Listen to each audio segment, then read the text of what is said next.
Hello and welcome everybody to another edition of the Extra Point Podcast. I am Andrew Goldberg, and as always, I am joined by Levine and Zachary Benau. Usually we do a little video podcast and we kind of hit on everything in the NFL, but right now we're actually going to change things up and do short videos on each NFL division, and we're going to start with the NFC North and Adam Levine, who covers the NFC North for Fox Sports. All of us, me, Zach, and Adam, are digital content programmers for Fox Sports, and we cover each division, or our respective divisions, extensively. I do the AFC East, Adam does the NFC North, and Zach does the AFC West now. So, Adam, we'll give it to you. Give us all the info we've missed since the Super Bowl about the NFC North.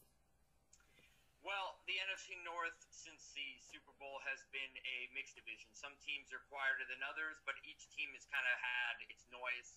Chicago Bears, since the Super Bowl, the big stories have been about John Fox being hired, new GM Ryan Pace being hired, what those guys are going to do with Jay Cutler, with Brandon Marshall, with some of the big names who didn't necessarily have the greatest seasons and are drawing the ire of the media and the fan base in Chicago. And also draft stuff. They were 5-11, so they really need to improve. So a lot of talk about the draft and the combine with the Bears. For the Packers, heartbreak over what happened in the NFC Championship game in Seattle, losing a game that they should have had. A game they had a 16-point lead at one point. Randall Cobb is a free agent, so that's a big deal, as is Brian Bulaga and LaTroy Guion, who got into some trouble in the offseason for possession of marijuana and a firearm, but the Packers are really trying to focus on either re-signing Bulaga or Cobb. A report came out recently that they might let Cobb walk because he was requesting $9 million a year, and they're probably going to try to put all their eggs in the Brian Bulaga boat. As for the Lions, they cut Reggie Bush. Ndamukong Suh and Nick Fairley are big-time free agents that they're looking to re-sign, as are some other defensive free agents like Rasheed Matthews, who's older, but the team likes, and he would like to come back to the team, and just improvement on the offensive end. But Ndamukong Suh's free agency is probably the dominant story there, and then recently, like I said, Bush being cut. And then with the Vikings, Adrian Peterson. News broke yesterday that his suspension was overturned, and he's going to be immediately reinstated. Of course, the NFL is going to appeal that decision, and whether he is or not, the Vikings have a big decision to make with a guy who doesn't want to be there anymore, and now publicly said he doesn't want to be there anymore, even though the GM, Rick Spielman, and the coach, Mike Zimmer, and the owners all want him back. So, Adam, I know Adrian Peterson has come out and said he refuses, to play for the Vikings again. Apparently, there was a big blow-up at the Combine. If you had to put odds on it, what would you think his chances are? Where do you think he'll be playing next year? Do you think he'll be in Minnesota or someplace else? Or nowhere? He's not going to be nowhere.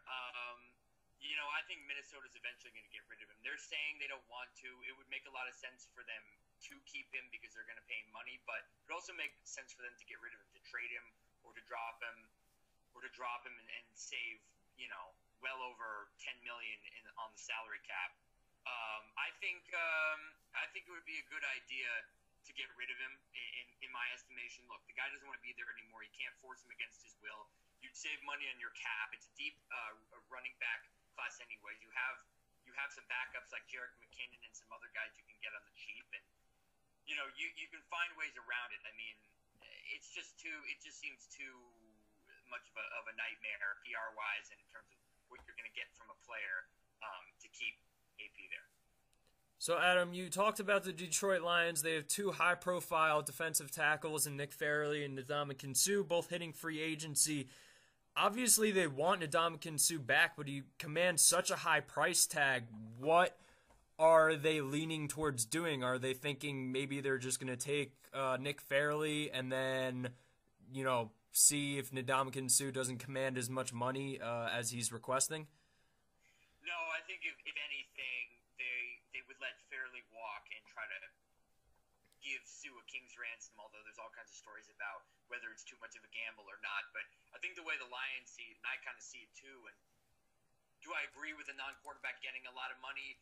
I have mixed feelings about that, but Ndamukong Suh is a defensive tackle who can draw double teams and rush the passer. That's rare. A lot of football guys are saying that's a once-in-a-20-year type of prospect, and he really is a talent. I mean, he can be a malcontent off the field, but he draws double teams. He's majorly impactful both on and off the stat sheet, and I think he's going to deserve to command a lot of money, but there is the debate about screwing up the cap, and he is, of course, a non-quarterback in a quarterback league, so it's a contentious issue. But if anything, Andrew, to answer your question, they would probably let Fairley walk before they didn't pay Sua King's ransom. And as far as the Packers, Adam, I know you mentioned Randall Cobb. He's demanding now $9 million a year, which I have not heard of. Seems like a lot, but I know the Packers are never huge on like other free agents. They're big on keeping their own in the draft. So you really think they would let Cobb go? I mean, the guy's young. He's a stud. He's a star in the making, if not already a star. I feel like, they'll pay him what he's worth. I can't imagine him going to another team. I kind of took that free agent off my board watching throughout, this latest offseason. What do you think is going to happen with them? I agree. I mean, no. I agree that he's worth the money, I should say. I think the Packers might let him go because that's Ted Thompson's MO. Now, last year he signed some veterans like LaTroy Guion and Julius Peppers, who the team, by the way, wants to bring back because they were older, but they were productive, and they proved to be productive. And he kind of bucked the trend with that respect. But I think he looks at Randall Cobb as a guy he wants to keep, but I don't think he wants to keep him for that much. I think he's much more interested in keeping Brian Bulaga so he can protect Rodgers. I think they think highly of Devontae Adams. I think they can maybe grab another receiver in the draft, and I think that they feel like if they can save their money for Bulaga, for re-signing Julius Peppers to a fair deal, for re-signing LaTroy Guion despite his legal troubles he performed to a fair deal, then I think they're going to much rather go in that area. I mean, I think those are more their main concerns, even though it would hurt for them to lose Randall Cobb. His camp is saying he's requesting $9 million a year, and usually Ted Thompson always balks at that. He doesn't play that game. Real quick, Adam, before we wrap up here, Reggie Bush cut, AJ Hawk cut by the Lions and Packers respectively, like you had mentioned. Do either team have a replacement already on the team for each guy, or are they going to look more towards free agency or the draft to replace the two? Lions like what they have in Theo Riddick and Joique Bell, but those guys were also hurt, so they're probably going to look to draft a running back maybe in the second or the third round. Depending on what happens with Sue, they might go D tackle first round, but they're probably going to look for a running back in the draft and then, kind of mix it up with Bell and Riddick. As for the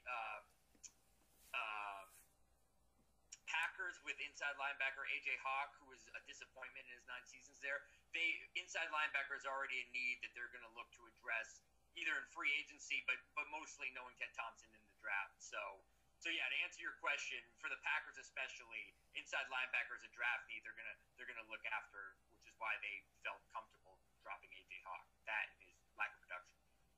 All right, and that's Adam Levin on the NFC North with his report since the Super Bowl on everything happening before NFL free agency hits on March 10th.